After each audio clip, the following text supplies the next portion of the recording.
Bonjour, j'espère que vous allez bien. C'est Crypto Trading Social Club. On va partir sur le Bitcoin vite fait. La vidéo va être assez rapide, je pense. Dans la vidéo précédente, je vous disais, on n'avait pas de marché directionnel propre. C'est-à-dire, là, on commence à en avoir.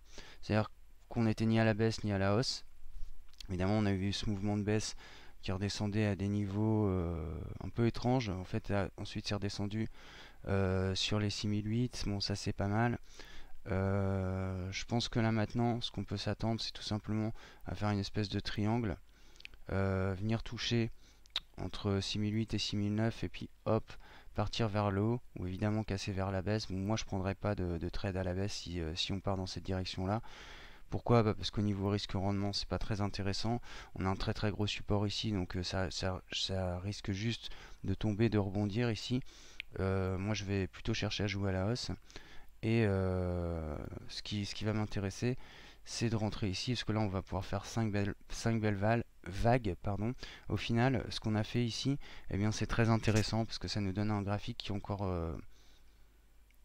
qui est plus solide pour moi encore, pour monter, évidemment, soit vers les 8005, les 9000, ou s'il y a une force acheteuse très forte, vers les 10 000. D'accord? Sur les récits, je voudrais vous montrer un truc qui est très intéressant. Alors pourquoi je pense ça? Pourquoi je pense qu'il y a des points d'entrée intéressants? On va le voir après aussi sur les alts. Bah, tout simplement parce qu'on a un RSI qui est en survente. On va partir en daily, je vais vous montrer un truc qui est intéressant.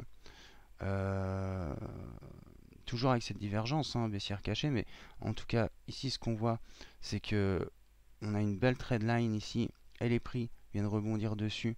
Et je pense que tout simplement, bon, à moins qu'on fasse un breakout, mais bon, normalement, on devrait remonter tout doucement comme ça, et en fait, réaliser nos vagues ici. D'accord?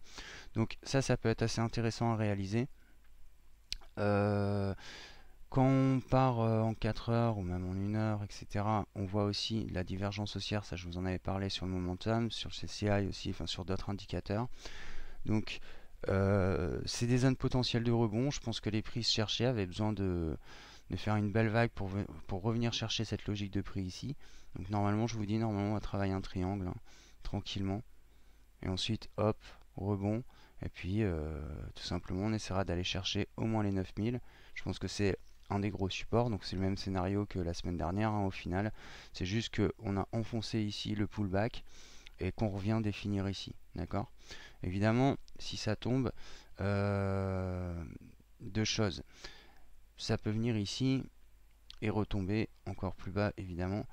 Ou revenir faire un petit peu comme on l'avait fait là en fait, mais revenir hop et puis réintégrer le canal. Bon, on verra tout ça. Moi je vais plutôt me focaliser sur cette logique là. On verra si elle se réalise ou pas. Moi je pense qu'elle a quand même pas mal de chances de se réaliser au vu des indicateurs, des signaux, etc., du contexte de marché. Moi ce canal là il m'intéresse, je le trouve très propre et très bien en fait. Donc je trouve que c'est pas mal du tout. On va aller regarder un petit peu sur Ether. Comme je vous dis, je pense qu'il y a pas mal d'opportunités d'entrée là sur les cryptos à la hausse, hein. On voit, regardez tout simplement ici des prix qui ne montent pas, hein, qui stagnent complètement dans une espèce de range, enfin dans un range, et un RSI qui monte à fond. Ça c'est très intéressant parce que normalement, bon, il peut très bien faire une petite vague de baisse, puis boum, casser à la hausse et aller très vite en survente. Mais en tout cas, il peut nous amener potentiellement donc sur les 78% de Fibo là, même au-dessus, hein, sur cette résistance là, voire sur les 61. En tout cas, il va toucher ces zones là, il va les travailler, ça c'est une évidence.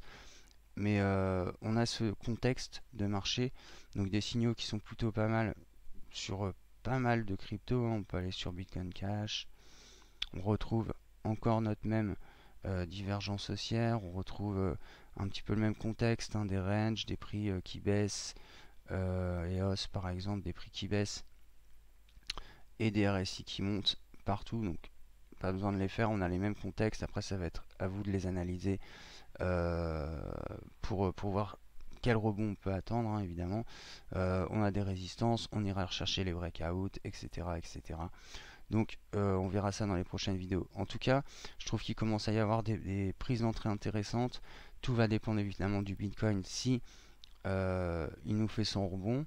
Donc là, peut-être que il pourrait refaire son bond maintenant, hein. Sinon, je pense qu'en 2 jours, on va partir en triangle ou en range. Et ensuite, on cassera vers le haut. Ou à la baisse, évidemment, si les vendeurs veulent reprendre la main, ils la reprendront, hein, malgré les indicateurs, etc. Mais je trouve qu'on a des beaux signaux pour faire cette configuration. Donc moi, je vais me concentrer dessus. Alors là, évidemment, elle est un petit peu, ça pourrait très bien être comme ça, etc. Là, je me suis juste basé sur des fibos. Donc voilà, bon, c'était une petite vidéo très rapide, c'était pour vous dire ça. Ciao les gars, tradez bien. Vous pouvez liker, vous abonner évidemment si vous n'êtes pas abonné et que vous découvrez la chaîne, et partager les vidéos. Donc voilà, je vous souhaite des bons trades et prenez soin de vous. C'est Crypto Trading Social Club. Ciao tout le monde.